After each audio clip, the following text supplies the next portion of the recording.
जय श्री राधे कृष्ण। आप सभी को पाप मोचनी एकादशी की हार्दिक शुभकामनाएं। इस वीडियो में हम आपको पाप मोचनी एकादशी की पूजा विधि व भगवान को क्या स्पेशल भोग लगाएं इस विषय में जानकारी देंगे। एकादशी के व्रत के नियम दशमी से ही शुरू हो जाते हैं।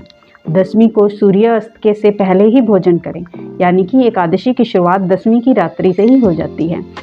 रात्रि से पहले शुद्ध सात्विक भोजन ग्रहण करें, लहसुन प्याज का त्याग कर दें, मांस मदिरा का सेवन न करें, जमीन पर सोएं, गाजर मूली चावल का भी दशमी से ही त्याग कर दें।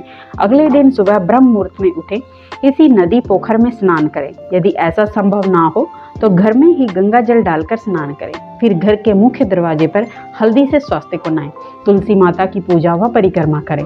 फिर अपने श्री विग्रह का बढ़िया श्रृंगार करें, पंचामृत से स्नान कराएं व सुंदर भोग अर्पित करें। पाप मोचनी एकादशी में भगवान विष्णु के चतुर्भुज स्वरूप की पूजा होती है और इस दिन चिरौंजी का भोग लगाया जाता है। पीपल की पूजा भी एकादशी को अवश्य करें। इस दिन अनेक शुभ योगों से एकादशी का महत्व बहुत बढ़ गया है। शाम को लक्ष्मी नारायण भगवान की पूजा अवश्य करें। भगवान को मखाने की खीर का भोग लगाएं।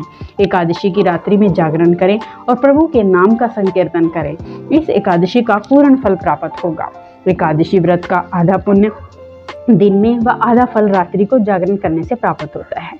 सुबह ब्राह्मण को भोजन करवाने के पश्चात ही व्रत का पारण करें। इस बार व्रत का पारण दोपहर में 1:03 पर होगा और गाय के घी से होगा। अगर यह संभव ना हो तो आप गंगा जल व तुलसी से भी अपने व्रत का पारण कर सकते हैं।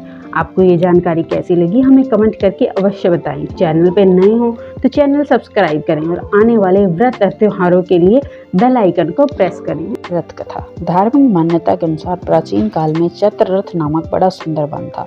इस जंगल में च्यवन ऋषि के पुत्र मेधावी ऋषि तपस्या करते थे।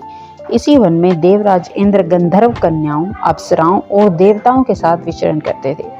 मेधावी ऋषि शिव भगत थे, जबकि अप्सराएं कामदेव की अनुचरी थी। एक समय कामदेव ने मेधावी ऋषि की तपस्या भंग करने के लिए मंजू घोषा नाम की अप्सरा को भेजा।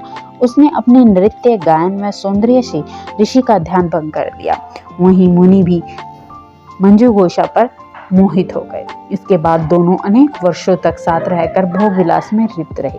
बहुत समय बाद एक दिन मंजू घोषा ने पुनः स्वर्ग जाने की बात कही तो मुनि को अपनी भूल व तपस्या भंग होने का आत्मज्ञान हो गया। अपनी कठोर तपस्या को व्रत देखकर उन्होंने मंजू घोषा को पिशाचनी होने का श्राप दे दिया।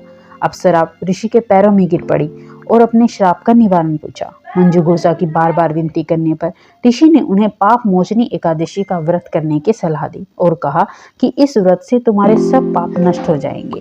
उसे मुक्ति का मार्ग बताकर मेधावी मुनि अपने पिता च्यवन ऋषि के आश्रम में चले गए और उन्हें सारा वृत्तांत सुनाया। तब च्यवन ऋषि ने कहा कि पुत्र, तुमने बहुत पाप किया है, इसीलिए तुम्हें पाप मोचनी एकादशी का व्रत करना चाहिए।